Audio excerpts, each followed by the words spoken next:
मेरे साथ एक बेहद अजीब घटना होती थी। जैसे ही मुझे छींक आती, मेरी नाक से नोटों की बारिश शुरू हो जाती। मेरी सबसे करीबी सहेली को इस रहस्य का पता था और उसकी नज़र हमेशा उन पैसों पर रहती थी।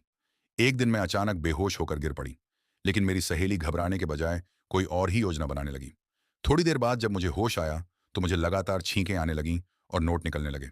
तभी मुझे अपनी हालत खराब लगने लगी, इसलिए मैंने तुरंत एम्बुलेंस बुलाने के लिए फ़ोन कर दिया। ये देखकर मेरी सहेली परेशान हो गई। उसने बाहर से एक गरीब महिला को पैसे देकर अपने साथ मिला लिया। फिर उसे डॉक्टर जैसा भेष पहनाकर मेरे सामने ले आई, ताकि मुझे कुछ भी शक न हो। उधर मेरी सहेली ने दवाई की गोली को खोलकर उसके अंदर की असली दवा निकाल दी और उसकी जगह फूलों का पराग भर दिया। जैसे ही वह गोली मुझे खिलाई गई, मुझे तेज एलर्जी होने लगी।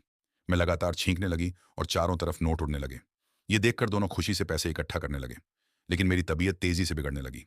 सांस लेने में दिक्कत होने लगी और मैं दोबारा बेहोश हो गई। कुछ समय बाद जब मैंने अस्पताल में आंखें खोलीं, तो मेरी सहेली फिर से मेरे कमरे में पहुंच गई। इस बार वह मेरे ऊपर फूलों का पराग छिड़कने ही वाली थी कि मैंने उसे रंगे हाथों पकड़ लिया। मैंने तुरंत अपनी मेडिकल रिपोर्ट उसके सामने रख दी, जिसमें साफ लिखा था कि मुझे पराग से गंभीर एलर्जी है। अब उसके पास कोई बहाना नहीं बचा था। वह रोते हुए माफी मांगने लगी, लेकिन मैं पहले ही पुलिस को सारी सच्चाई बता चुकी थी। पुलिस का नाम सुनते ही वह वहां से भाग निकली और फरार हो गई। बाद में उसने अपनी बची हुई सारी कीमती ज्वेलरी उस महिला को दे दी, जिसने नकली डॉक्टर बनकर उसका साथ दिया था। लेकिन आखिर में उसके हाथ सिर्फ एक साधारण कप कॉफी ही लगी।